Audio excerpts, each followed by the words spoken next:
Bien, dando seguimiento al curso de instalación y reparación de sistemas electrónicos de control impartido por su profesor Alberto, hoy vamos a tocar, como les mencioné, los elementos esenciales de la electrónica industrial, elementos que siempre vamos a encontrar en toda empresa, elementos que acompañados de los sensores industriales, los contactores y todo lo que es control eléctrico, pueden hacer cualquier sistema o cualquier proceso o producto de forma automática. Entonces, en el objetivo de esta sesión, vamos a leer el concepto. Dice: finalizada la sesión, la persona participante estará en capacidad de diferenciar qué es un temporizador, un control de temperatura y variadora de velocidad de forma básica. Vamos a tocar estos dispositivos de una forma bastante conceptual, tocando lo más fundamental de estos dispositivos, porque como ya les dije, son los más importantes en la industria. Los temas que vamos a tocar en esta clase: vamos a tocar lo que son los temporizadores, los controles de temperatura y los variadores.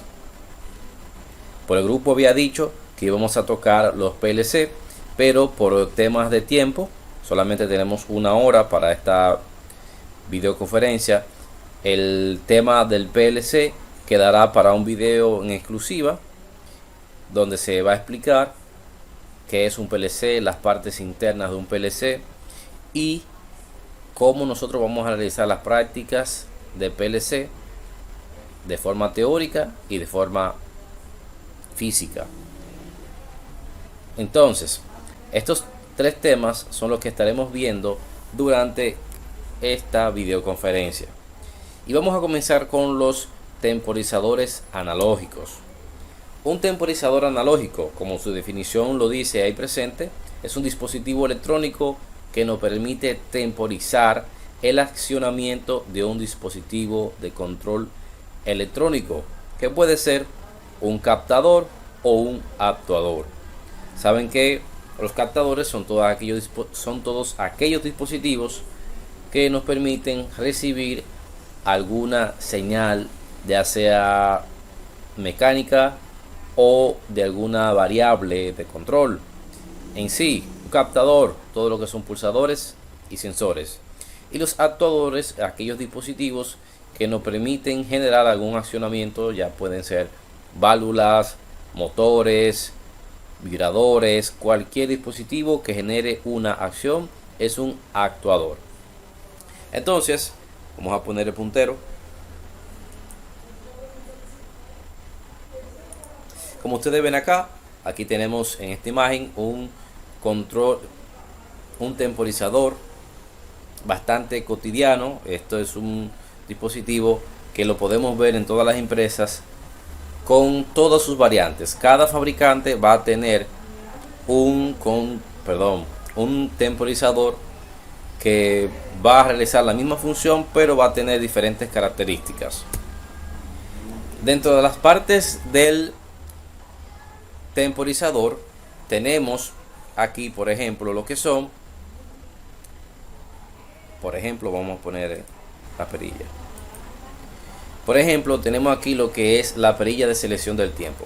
Esta parte que ven acá, que estoy señalando, nos permite a nosotros seleccionar un tiempo.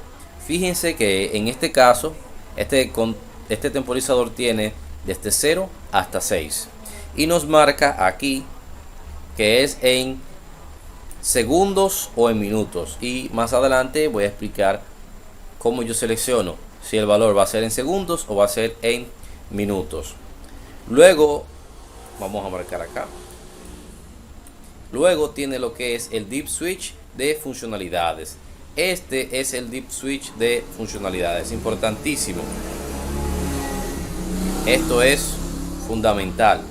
El dip switch nos permite a nosotros configurar el temporizador, variando el estado de estos pequeños switch o dip switch. Vamos a variar la forma de trabajo del temporizador y más adelante en la siguiente slide lo voy a presentar. También tenemos otro elemento que es el LED de encendido. Este LED que vemos acá, que estoy señalando aquí, es un LED que me permite saber cuándo la bobina del temporizador está energizada. Luego tenemos otro LED que sería este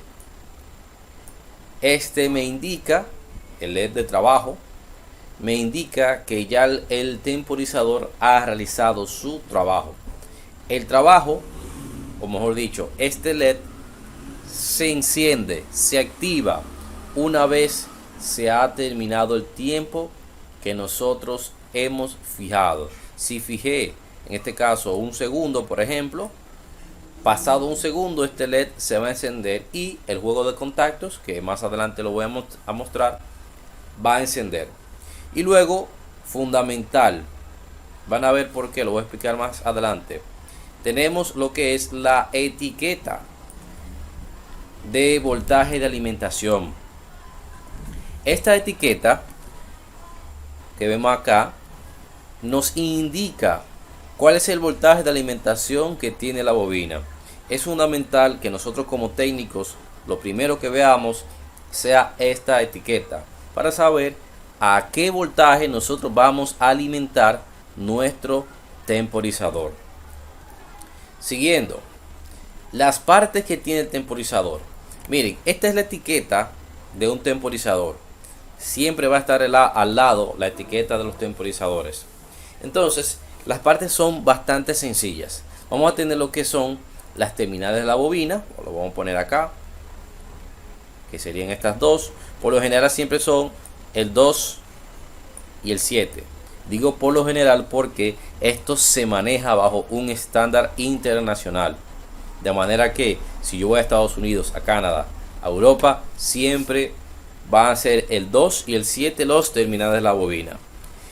Importante, le mencioné lo de la etiqueta anteriormente. ¿Qué pasa? Que aquí me menciona que la bobina puede ser AC o DC. Y si es DC, el 7 va a ser el positivo y el 2 va a ser el negativo. Pero ¿qué pasa? Que esto es solamente un indicativo, ya que el verdadero voltaje, sea AC o DC, va a ser indicado ¿dónde? En la etiqueta como la vemos acá. Aquí dice 220 voltios AC alterno. Entonces este es el voltaje que nosotros vamos a aplicar acá, independientemente de que diga DC para este caso.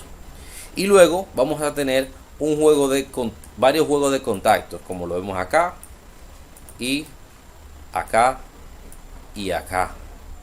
Sencillamente los controles de temperatura tienen un conjunto de contactos abiertos y cerrados que nosotros vamos a utilizar. Importante, estos contactos que están acá tienen dos modos de funcionamiento, el modo A y el modo B, que lo explicaré más adelante.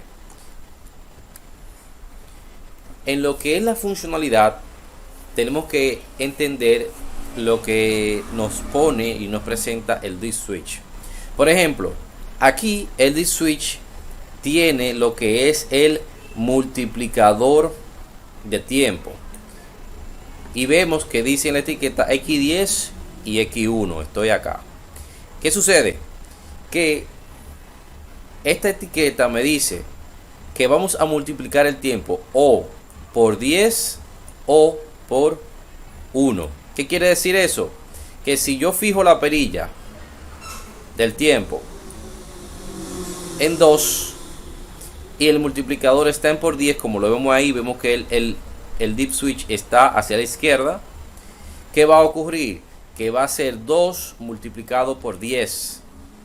Entonces el valor de la perilla no va a ser 2, sino que va a ser 20. 2 por 10, 20. Y obviamente que si lo dejo en X1 sería multiplicado por 1. Entonces tenemos la primera parte, el multiplicador por 10 o por 1, dependiendo. Si lo pongo a la derecha es por 1 y si lo pongo a la izquierda es por 10. Luego tengo un segundo dip switch o un segundo switch interruptor DIP, que me indica la escala del tiempo. Si yo quiero manejar segundos, lo pongo, fíjense, hacia la derecha. Pero si quiero manejar minutos, lo pongo hacia la izquierda. Así de sencillo. Completando el ejemplo anterior, si yo tengo 2 y luego tengo X10 y luego el dip switch de la escala del tiempo está hacia la izquierda, como lo vemos acá, serían 20 segundos. Si lo giro si lo muevo hacia la hacia la izquierda, sería 20 minutos. Y luego tengo el modo estático o modo B en el tercer dip switch que está acá. Este dip switch aquí me permite elegir los modos de funcionamiento, ya sea modo estático o modo B, o modo de pulso o modo A.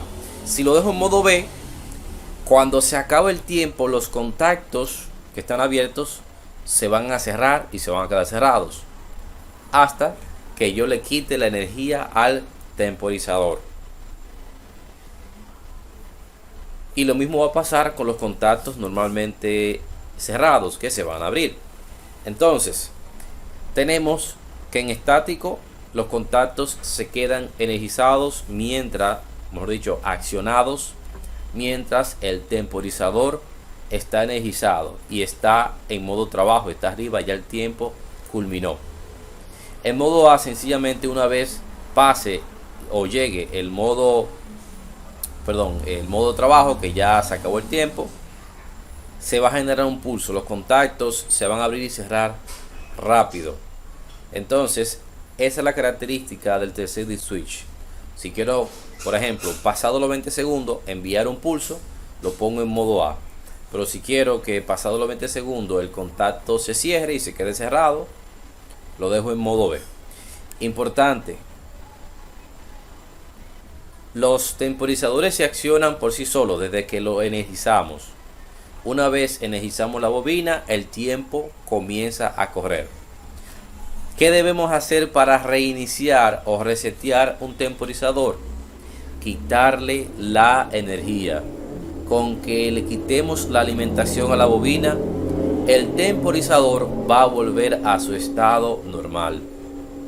Recuerden, desde que energizamos la bobina de los temporizadores analógicos, el tiempo comienza a correr. Pasado el tiempo, se accionan los contactos y si queremos reiniciar, se debe eliminar la alimentación de la bobina de los temporizadores. En cuanto a las funciones, esto es también fundamental saber diferenciar la funcionalidad, las funciones que tiene un temporizador. El modo de trabajo de on delay o retardo de encendido. Sencillamente, cuando yo quiero crear un on delay o un retardo de encendido, debo utilizar los contactos normalmente abiertos. Y ahí dice, se describe como primero espera, o sea, es retardo, y luego enciende. ¿Por qué primero espera? Porque tenemos un contacto que está abierto. Y hasta que no termine el tiempo, el contacto no se cierra. Pasado el tiempo, luego enciende, luego el contacto se cierra. Por eso se llama retardo de encendido.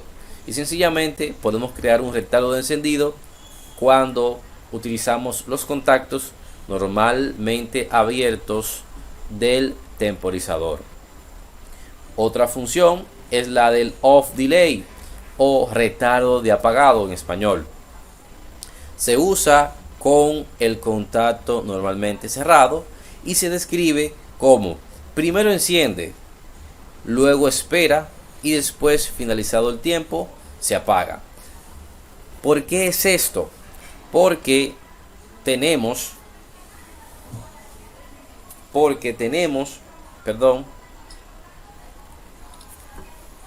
un contacto normalmente cerrado que está energizando algún actuador o algún captador.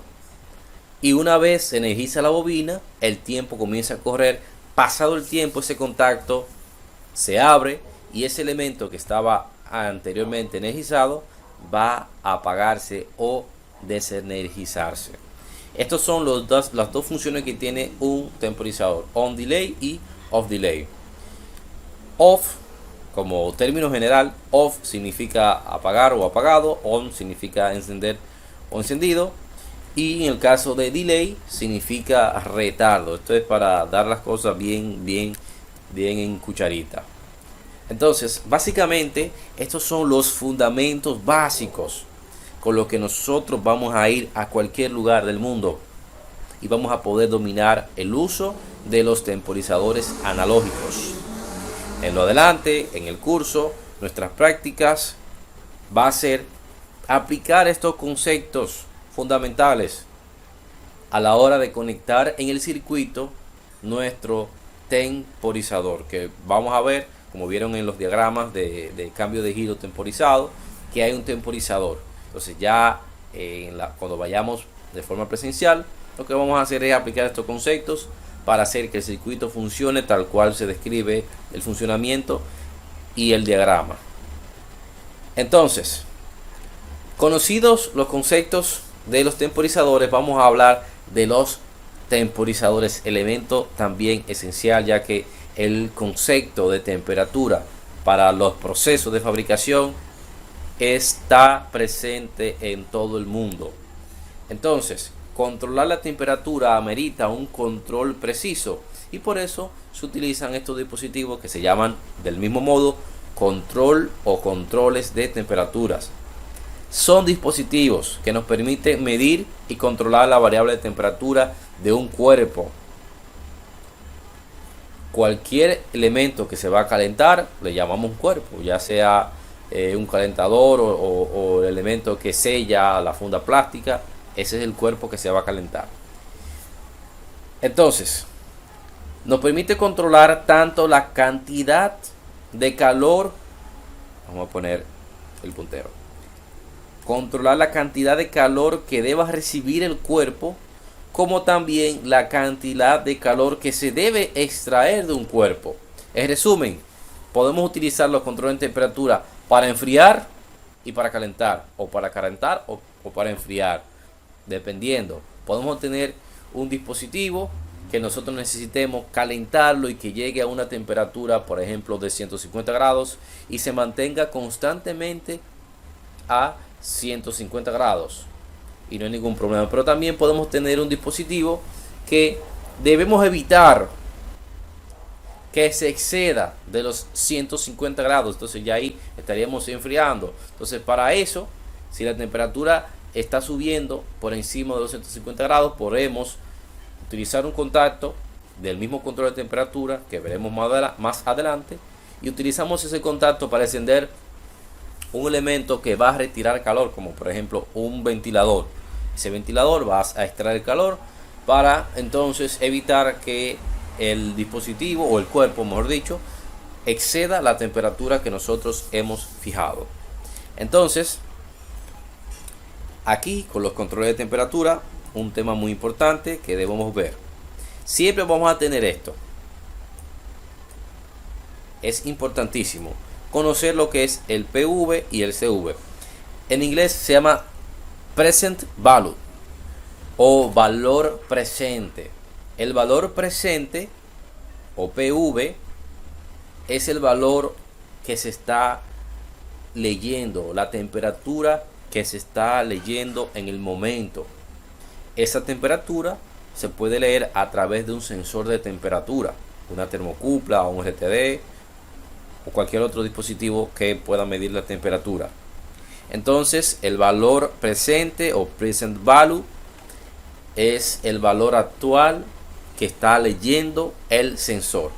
Y luego está el set value o valor de ajuste en español, que es el valor que nosotros queremos controlar. O sea, aquí lo que podemos ver es que la temperatura está a 25 grados y nosotros queremos que esa temperatura llegue a unos 90 grados y se mantenga ahí en 90 grados o valores cercanos. Entonces, set value, valor de ajuste, es el valor que nosotros deseamos, el valor que nosotros queremos que la temperatura se mantenga. Importantísimo manejar estos dos conceptos. Entonces, el control de temperatura, como lo ven, tiene diferentes botones. Con estos dos botones de las flechas de hacia arriba y hacia abajo, como lo ven acá señalados, podemos controlar lo que es el set value o valor de ajuste que nosotros queremos. Fíjense que aquí tenemos otro control de temperatura y también tiene las dos flechas hacia arriba y hacia abajo para variar el set value o valor de ajuste o valor deseado que nosotros queramos que se mantenga la temperatura. Aquí hay otro ejemplo, fíjense acá, otro control de temperatura con una termocupla, que es uno de los sensores típicos que nosotros vamos a utilizar siempre. En cuanto a las partes de los controles de temperatura, las partes pueden variar muchísimo, van a variar según el modelo del control de temperatura. Y obviamente también según el fabricante. Hay fabricantes que hacen controles de temperaturas bien complejos, bien completos para funcionar bajo cualquier ambiente, bajo cualquier circunstancia. Y hay fabricantes que hacen controles de temperatura bastante sencillos. En este caso, aquí estamos viendo un sensor un control de temperatura de la línea más sencilla de la marca Omron. Entonces, ¿qué vamos a ver en cuanto a las partes? Bueno, vamos a ver que tenemos un contacto o juego de contactos que puede ser normalmente cerrado o normalmente abierto. Para este caso, la salida es a relé y tiene un contacto normalmente abierto. También vamos a ver lo que son las entradas para conexión de termocupla. Aquí dice V, también puede ser entrada de voltaje. Y también vamos a ver lo que es la entrada para sensores RTD o resistencia térmica. Y luego también vamos a tener esta parte acá, que serían los contactos auxiliares que nosotros podemos utilizar para programar alarmas, para programar subrutinas, que hagan una función que ya sea fuera de lo cotidiano de controlar la resistencia de calentamiento o el abanico de enfriado, para lo que nosotros queramos. Y luego obviamente no se puede dejar de mencionar que tenemos acá los bornes de alimentación, donde vamos a poner el voltaje de alimentación para el control de temperatura. Así de sencillo son las partes de un control de temperatura. Fíjense en algo, y es importante que manejemos esto, la terminología. Aquí vemos que este control de temperatura, según su etiqueta, tiene 1, 2, 3, 4, 5, 6, 12 bornes de conexión. A esto se le llama un control de temperatura de 12 puntos. Ya por lo general las personas que tenemos tiempo trabajando en electrónica, cuando nos dicen un control de temperatura de 12 puntos, sabemos que es un control de temperatura sencillo, que va a tener un contacto abierto, quizás un contacto cerrado, y que puede que tenga dos contactos de subrutina o de alarma, por ejemplo, y obviamente su alimentación. Entonces también nosotros podemos ver acá la parte trasera, que tiene igual los 12 puntos o 12 bornes de conexión. Aquí vemos otra termocupla, como la ven ahí, que es uno de los sensores que se utilizan para medir. Con respecto a los controles de temperatura que nosotros vamos a manejar en el curso y las prácticas que vamos a manejar, vamos a utilizar controles de temperatura, obviamente, como ven, de la misma marca Omron, el mismo modelo, pero una de las versiones más avanzadas. El de nosotros tiene 18 puntos, si ustedes fijan, del 1 al 6, del 7 al 12 y del 13 al 18. Este es un control de temperatura sumamente complejo. La salida no es a relé, fíjense que tenemos salida 1 y salida 2. La salida 1 es una salida a corriente, y es importante, y esto es pregunta de tarea. Esta salida utiliza uno de los protocolos de señales análogas industriales, que es el protocolo por corriente. Las señales analógicas industriales por corriente siempre van a ir de 4 a 20 mA o de 0 a 20 mA. Entonces tenemos la salida 1 que me va a enviar de 4 a 20 mA o de 0 a 20 mA, protocolo industrial.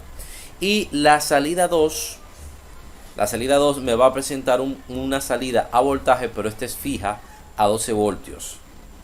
Entonces, a diferencia del que presenté anteriormente, que tenía un relé, como lo ven acá, tiene un contacto abierto. Este tiene salidas analógicas, tanto de corriente como de voltaje. Bueno, en este caso es una salida digital de voltaje a 12 voltios. Entonces, vamos a ver lo mismo. Tenemos las entradas para los sensores, ya sea una RTD o ya sea, cuando dice TC, quiere decir termocupla, que más adelante aprenderemos de esa parte. Y si ustedes se fijan, también tiene un juego de contactos que se llaman EV, y también más contactos para la subrutina, sub 1, sub 2 y sub 3. Y aquí tenemos también entradas de voltaje en caso de que tengamos un dispositivo que le vaya a enviar un voltaje, o que el sensor de temperatura que tengamos nos va a enviar una señal analógica industrial de voltaje de 0 a 10 voltios. Lo podemos controlar por esta parte, y igual vamos a tener nuestros 12 voltios. Este es el control de temperatura que vamos a trabajar en nuestras prácticas, como veremos de forma física presencial cuando vayamos a nuestro curso. Entonces, al igual que el temporizador, estos son los conceptos más fundamentales que debemos dominar, y en cualquier parte del mundo usted va a ir con estos conceptos, y si usted lo aplica bien a la práctica, usted va a triunfar, usted va a ser un excelente técnico, un excelente ingeniero, téngalo por seguro. Entonces, aquí vamos a hablar de lo que son los variadores de frecuencia. Importantísimo, importantísimo, importantísimo. Los variadores de frecuencia son los dispositivos que llegaron para quedarse y que se utilizan en todas las empresas. En donde quiera que exista un motor trifásico, debe existir un variador de frecuencia. Si no lo tienen, están desperdiciando dinero debido al ahorro de energía que representan los variadores de frecuencia, también conocidos como VFD, Variable Frequency Drive, variadores de frecuencia, o también le dicen driver, pero es mejor decirle variadores de frecuencia o variadores de voltaje. Se usan en la industria para controlar la velocidad de los motores trifásicos AC a través de la variación. Fíjense bien que está subrayado. Los variadores de frecuencia varían tanto lo que es amplitud de voltaje como variación de frecuencia. Tenemos doble variación, la frecuencia y el voltaje. Importantísimo esa parte ahí. No es solamente la frecuencia, son las dos. Yo puedo tener un voltaje bajito con una frecuencia alta, y también puedo tener un voltaje alto con una frecuencia bajita, y eso es todo totalmente controlado por el variador de frecuencia. Entonces tenemos aquí dos ejemplos. Aquí uno marca Omron, bien pequeñito, que es este, lo tenemos, es uno de los dispositivos que tenemos en el aula, y tenemos un Mitsubishi, como lo ven acá. Las partes, fundamental nosotros conocer las partes y saber cómo se llaman. Muchos de nosotros a veces nos dicen, nos acomodamos y decimos, la pantalla del variador, pero el nombre correcto es HMI, o también interfaz humano-máquina. Es aquella que nos permite configurar y operar el variador de frecuencia. Esta, valga la redundancia, me voy a acomodar esta pantalla, esta HMI. Si ustedes se fijan, tiene los botones para hacer que el equipo comience a funcionar y nosotros podamos operarlo. Por ejemplo, aquí vemos esta señal, este botón que nos permite hacer que el motor arranque en dirección adelante, y el botón REV se utilizaría en este caso para hacer que el que el motor gire en sentido contrario a la que está aquí, FWD. Este es el mismo nombre que le ponen a veces a la palanca de los vehículos. Entonces está el botón de reset, de stop, y a la misma vez es la función reset, que nos sirve para hacer que el motor se pare. Entonces ya en este caso en exclusivo tenemos un botón que nos dice PU y X, que ya sería para hacer que el equipo trabaje o por terminal o por la HMI, pero más adelante hablaré un poquito de eso. Aquí vemos otro tipo de HMI. Las HMI o interfaces humano-máquina van a variar según fabricantes. Los fabricantes más reconocidos, los fabricantes que hacen los productos mejor, siempre van a hacer una HMI que sea lo más entendible para el operador, para nosotros los electrónicos, de manera que no tengamos que buscar un manual para tener que operar el equipo, sino que a través de la pantalla podemos hacer que el motor comience a girar con un torque determinado, haciendo una función determinada y a una velocidad determinada. En el caso de los on-road siempre va a ser así de sencilla, donde podemos ver que tiene los botones de correr. Este botón se utiliza para cambiar de giro, y estos son los botones que vamos a utilizar para la navegación y poder parametrizar el variador de frecuencia. Importante, básicamente los variadores no se programan, los variadores se parametrizan, porque ya tienen toda la programación y nosotros tenemos que darle los valores como rampa de subida, rampa de bajada, que más adelante lo veremos, velocidad y el tiempo de parada. Son parámetros que él ya tiene guardado y nosotros somos los que le definimos, le damos el valor para que él trabaje. Igual tiene aquí el modo de parada, el botón de parada o reseteo, y aquí el botón de enter. Esto es para cuando vayamos a parametrizar, hacer que él acepte los nuevos parámetros que nosotros le vamos a dar. Estos dispositivos por lo regular ya ahora vienen con distintos puertos de comunicación, como es el puerto USB, acá el puerto de red,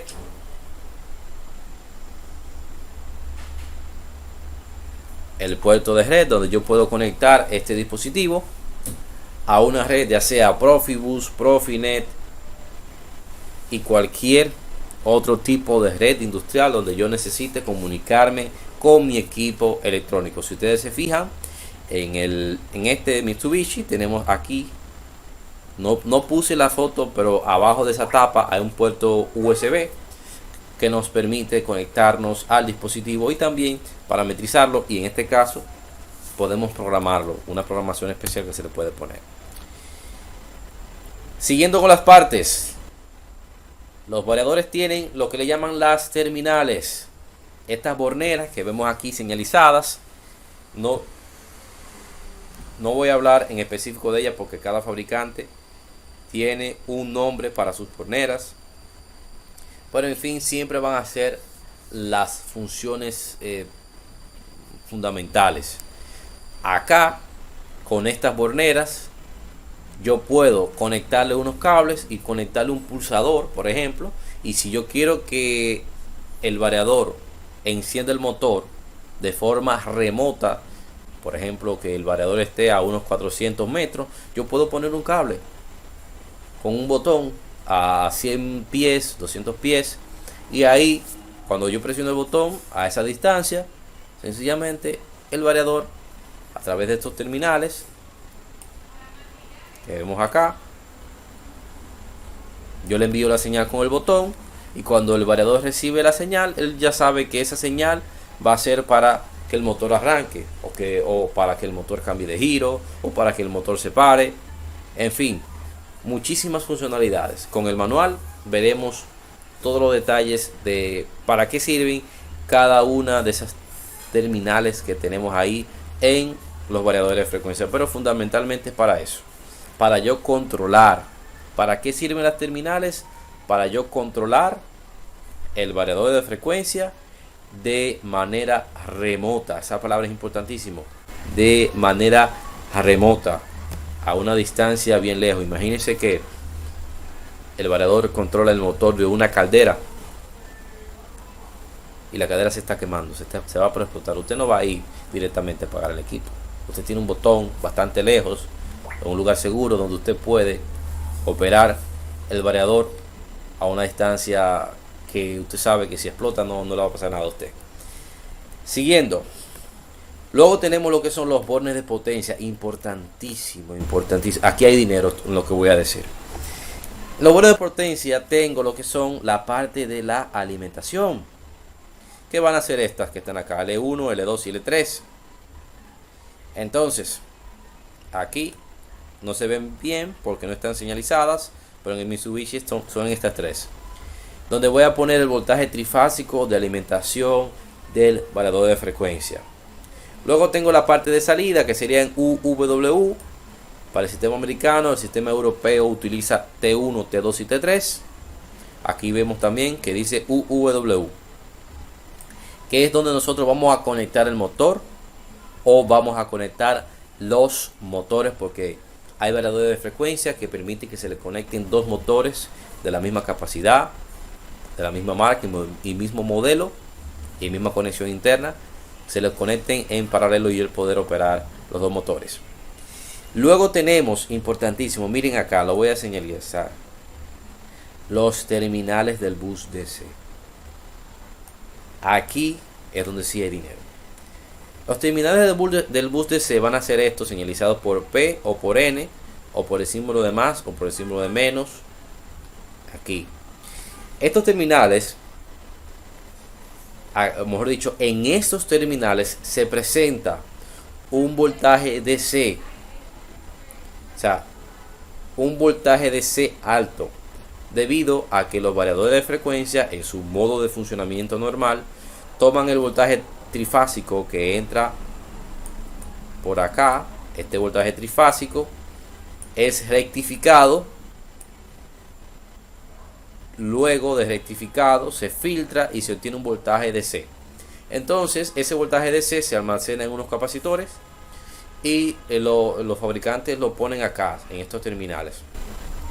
Entonces yo puedo con este voltaje DC conectar una resistencia, que sería esta, que es otro de los terminales que está acá, que es la resistencia de frenado dinámico, una resistencia que se utiliza para hacer que el motor se frene y eliminamos todo lo que es la inercia. Ese concepto de freno dinámico es muy importante. Entonces, esta es la terminal donde conectamos la resistencia en conjunto con las terminales del voltaje positivo. Entonces,